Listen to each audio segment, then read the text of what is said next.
this CNN host, she totally flipped over that, sombrero hat trick I just showed you, the AI clip.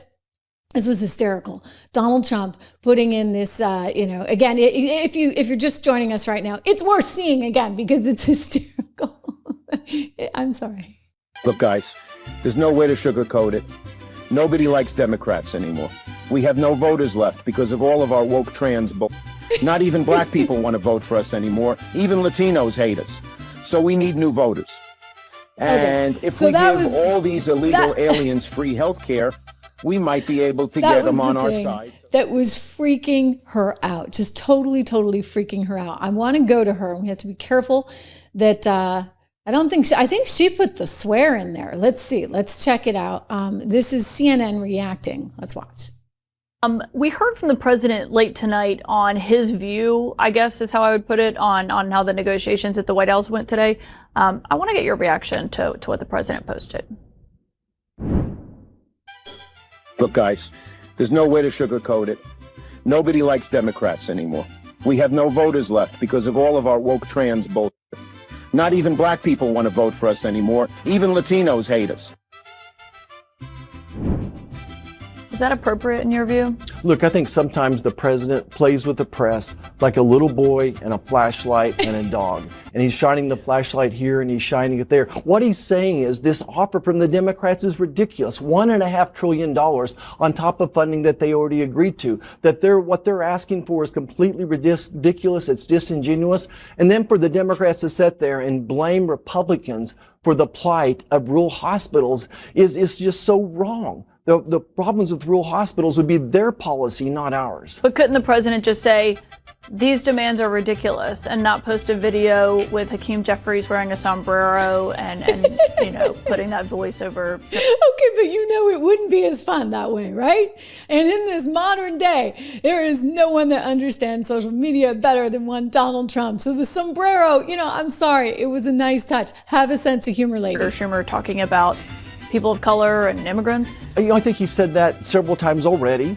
And then for them to come and not to make any really serious offer, why didn't they just say, look, let's just talk about these extra COVID-era subsidies, these extra subsidies that are costing some $35 billion a year. Let's make those just for the people who really need them. Let's go back to the original ACA and make this for people under 400%. They didn't bring a serious offer there. Look, in my estimation, Chuck Schumer wants the government to shut down to settle a political score. Yeah. Woo! Okay, because he wants to make it look like it's all Donald Trump's fault. Well, I'm afraid it's going to look like it's all your fault. Yeah. Chucky, because again, let's go back to what they're really talking about. They're saying, all these rural hospitals, and they're saying it's not our problem, California, that you choose to spend all your money in really stupid ways. And we don't really actually want to have much responsibility in that. If you choose to just spend your money in such stupid ways that leave you in debt, then that is your own problem. So again, they're asking for this continuation. Remember during COVID, they spent all this money, trillions and trillions of dollars. You had the money printing from the Fed. You had Nancy and Chuck at it with trillions of dollars with their own version of a printing press and giveaways here, there, and everywhere, including for healthcare. And then you had, of course, Joe Biden decided to do a third stimulus check. So you had all this money flowing, right? Well, those things expired. And so they're going to go kicking and screaming, saying, no, we need to renew these $1 trillion worth of healthcare spending things. And what has happened is they put a lot of that money into the states, allowing for people to come, and they would encourage people the memo was out. Just look at the numbers, right? Come on. Free healthcare, free this, free that.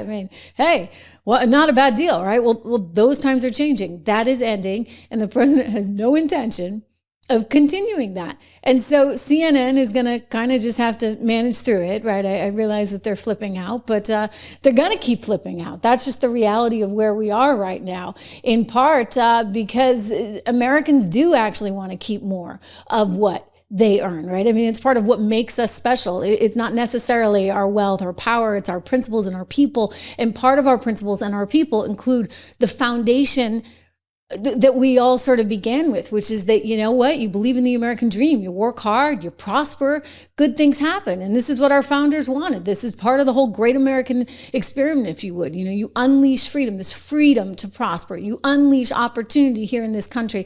It happened in a way that honestly, you go back 250 years because we're celebrating a big birthday this year, the world had never seen. Like nothing like this existed. And from the very beginning, everyday folks had a shot at climbing up the ladder, right? And you think about every moment in American history, from our revolution to the greatest inventions, to landing on the moon, to some of Elon's work on Mars. I mean, it's really incredible. It's all because somebody had an idea and they began by taking one small step. I mentioned that because in partnership with Americans for Prosperity, I want to encourage you to think about taking one small step.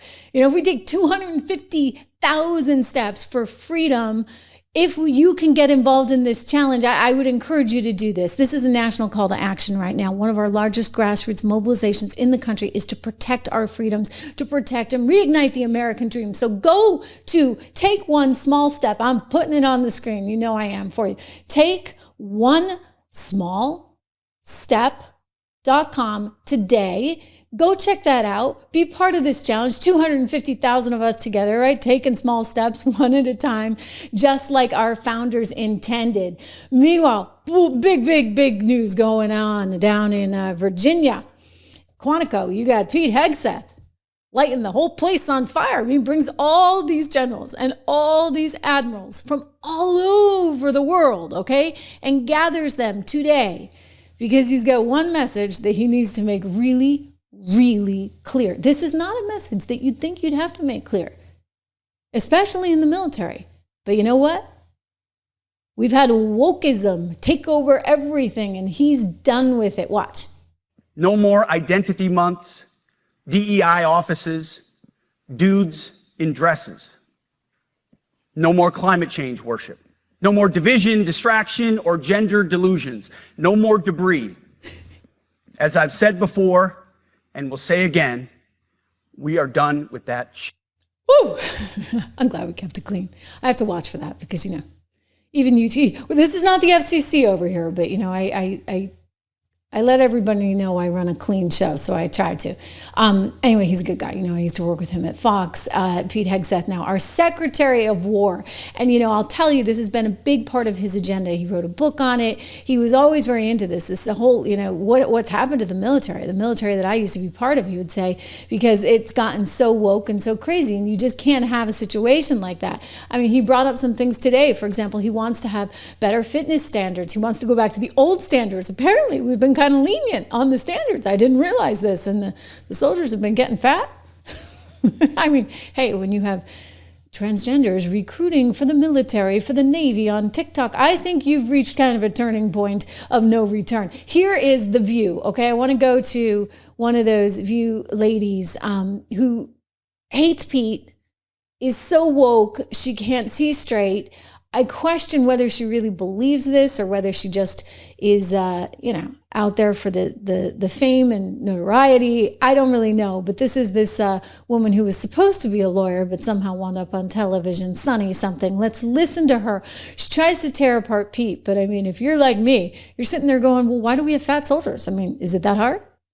I'm actually really befuddled by why he did that. The optics were terrible, meaning all of our top military brass are all in one place, and we spent $6 million to get them there. That didn't make a lot of sense to me. Really? I mean, because like companies all the time have big meetings, and if you're the CEO, you might bring in all your top lieutenants, and you don't care how much it costs, right? You bring everybody in because you need that FaceTime, you need that retreat. They do them all the time. It's like, you know, out of like the corporate handbook. So, you know, Sonny, I realize apparently you don't work in a real corporation. ABC, owned by Disney, probably the only retreats you've gone to have been all about DEI. This was like the anti-DEI retreat. Watch. A lot of sense to me that he was saying that he was going to toughen physical standards and review the anti-hazing policy by sort of implementing a hazing policy. And then also he said he was going to implementing one? Oh, because now we have standards? We're just going to be, you know, going back to basics? Return to the highest male standard for combat positions, because troops were fat. Like, Yeah. I don't understand how that was supposed to be an uplifting message for our military. Maybe he's referring to Colonel Sanders. It was really a bizarre thing. He started talking about woke DEI policies, by the way. Okay, like it shouldn't be a bizarre thing. Let me be really, really, really specific on this for just a moment. Like, I'm not in the military, but you know, my father-in-law was, and I have enormous respect for people in the military. Here's what I'm going to tell you. If one of my children, if my son decided he was going to be in the military, you know what I want? People that are just as strong as him. I mean, he's too little right now. His sisters can sock it to him. But if that day were to come, wouldn't you want to be surrounded by the strongest people possible? Why would you want like the weakest people possible? I mean, this is sort of, you know, I'm sorry, this is why the Navy SEALs, right? They go through such vigorous testing because you have to be strong in order to be a soldier, and to be in combat, you need to have standards. Otherwise, you run the risk of lowering everything. It's like my orchestra example that I love to give you guys, right? He's trying out for the New York Phil. One thing that's still great about that, they put a screen up because they don't want to know if you're male or female or black or Asian or white or Hispanic. They just want to hear how well you play the violin, because guess what? You're playing the violin in the big concert. If you're playing out of tune, you're going to drag everyone down with you. That's the same as the military. I mean, they'd like to get rid of those screens. They keep talking about it, and they already did it effectively. This is a good analogy. That they did that in the military. And Pete's saying, enough. No. We're going to bring it back to baseline. There are no gender quotas in the military. By the way, he fired more than a dozen military leaders, many of them people of color and women. He fired the chairman of the Joint Chief of Staff, General Charles Brown Jr., who is African-American. Yeah. He fired the first woman to command the Navy, Admiral Lisa Franchetti. Don't you love how she reads all her notes? She's literally reading her notes because she doesn't know that. Like, she doesn't actually know that despite doing a television show every day. Let's continue on. I don't understand the sort of hypocrisy of firing these people, having all these people meet together, and then denigrating them. But did you look at it? They're looking at him like he has two heads. No, they weren't. They're like, hello, hallelujah, thank God. Like, the military is back, baby. America's back. Listen, I'm sorry, but you know what? There are just certain differences, shall we say, without getting too graphic, between a man and a woman. And with those differences come various hormones, which either add to strength or lessen strength. And the amazing thing about these Democrats, I mean, the truly amazing thing, and I can't wait to show you this clip, is that they want to have it both ways. So let me show you. Senator Hirono from Hawaii, a Democrat, gets up on her little pulpit there the other day, and she starts asking Kash Patel about why does he have all these standards he's putting in. It's like, Sonny, why must we have these standards? This is the same crew of people that are telling you, oh, it's fine for men to play women's sports. Just think about that, okay, as I play you this next soundbite. Move on to my,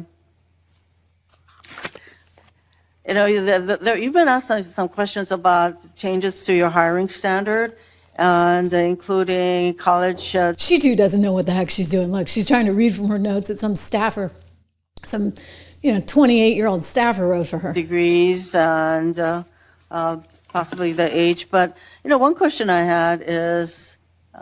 okay, spit it out. Spit it out. Ms. Hirono, come on. I know. You need to review your notes. Requiring applicants to be able to do a certain kind of pull-ups, which a lot of women cannot because of physiological differences. Are you requiring... Look at Kash's face.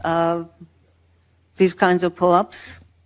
We are requiring a physical program at BFTC at Quantico because FBI agents carrying guns in the field have to chase down bad guys and do really hard work. The physical fitness standards of those agents are you requiring these kinds of pull-ups? We are requiring everybody to pass the 1811 standards at BFTC. If you want to chase down a bad guy and put him in handcuffs, you better be able to do a pull-up. The reason I ask is that there are concerns about whether or not being able to do these kinds of harsh pull-ups is really required. I mean, she goes on and on, all right? And it's like, lady, like, how do we take you seriously? How do we take you seriously given that you and your entire party are sitting there telling us, well, women should be able to compete against men. What's the big deal?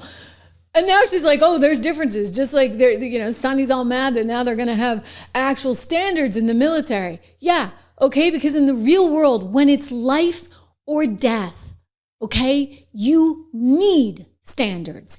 You must have standards.